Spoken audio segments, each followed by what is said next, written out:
Hello, it's your girl, Lily T. Have you ever heard the conjecture that there are more numbers between 0 and 1 than there are positive integers? Today's episode is all about that, so let's hop right in. To start, what does this even mean? Well, the way that was explained to me is that when comparing sets of numbers, you can see which has more by relating the numbers to each other. If you're able to match them one to one, then it's called bijection. For example, numbers from 1 to 4 versus numbers from 5 to 7. 1 relates to 5, 2 to 6, and 3 to 7. 4 relates to nothing, so 1 to 4 is the bigger set. Got it? Got it. Great. This is why something that sounds illogical, like there are just as many positive integers as there are even integers, is true. Take any number n and you can relate it to its double, and it will be a new number every time. You can do the reverse as well by relating every even number to its half. This works if you take multiples of 3, multiples of 10, or even multiples of a billion. It's this sort of stuff that makes infinity such a funky concept.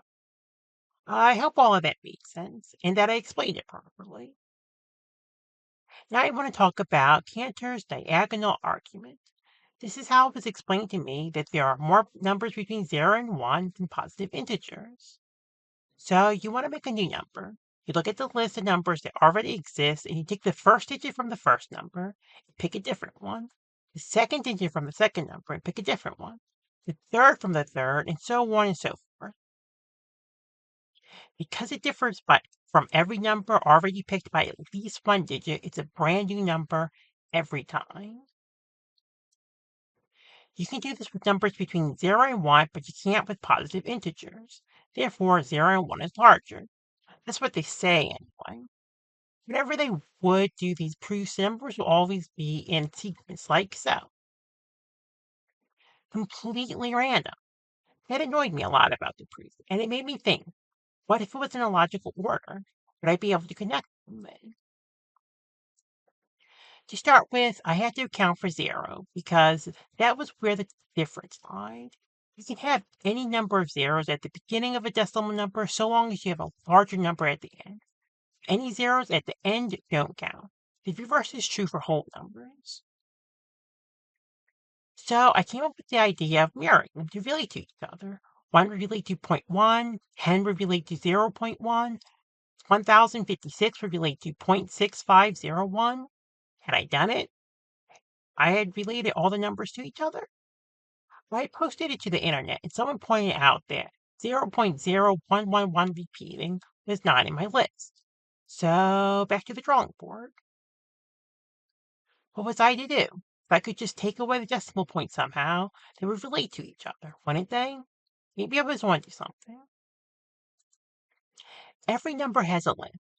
5 has a length of 1, 13 a length of 2, and 7,980 a length of 4, and so on and so forth. This applies to decimals as well. 0.76 has a length of 2, for instance. Good? Good. If we let L be equal to the length, we can make the formula n times 10 to the power of L, and its inverse of n divided by 10 to the power of L. Let's check out some numbers. So, okay, that didn't work. Any number with trailing zeros keeps getting related to the same number, but numbers ending with 0 also don't have a number relating to them either. So let's amend L just a bit. For every 0 the number begins or ends with, we increase L by that amount. As an example, 0.012 has a length of 3 and 1 leading 0, so L is equal to 4. 15,000 has a length of 5 and 3 zeros on the end, so L is equal to 8. Alright, so let's check out some new numbers. So it works. That's everything, isn't it? Well, I posted to the internet again, and once again, I was asked, what does 1 divided by 3 relate to? Now, you see, this was from a moderator deleting my post, so it didn't lead to any sort of discussion. I'm going to raise those questions now. 1 divided by 3 most certainly has a length, and that length is infinity. Since L is defined as a length, does that mean that infinity is, in this case, a number? If we assume for a moment that it is, that means that it can be multiplied. So 1 divided by 3 times 10 to the power of L is equal to a number that we not related to any number yet. Let's call it x. When we revert it, x divided by 10 to the power of L is equal to 1/3. But is x a positive integer, or is it something else? As far as I know, there's no such thing as a repeating integer. Or maybe it's just that nobody's figured out how to make one before now. I hope someone with more mathematical expertise than me could tell me what this number is. Could such a number exist? Is this the way to derive this number, or does x simply equal infinity and there's nothing more to see here? When I first undertook this exercise, I couldn't wrap my head around there being more numbers between 0 and 1 and positive integers. So I did what I always do when faced with such things, set out to disprove it, or get shown satisfactory proof that I'm wrong. Nobody has really explained it to me why I'm wrong this time. Is there no such thing as repeating integers? Figured that must be the case because otherwise I'm right. And that makes even less sense than there being more numbers between 0 and 1 than positive integers.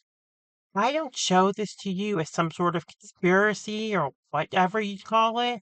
I just think there's nothing wrong with questioning things you don't understand and learning about them. Knowing until you're satisfied with the answer teach you a lot about the subject and yourself. So that's all I got for you today. Till next time, keep your head above water.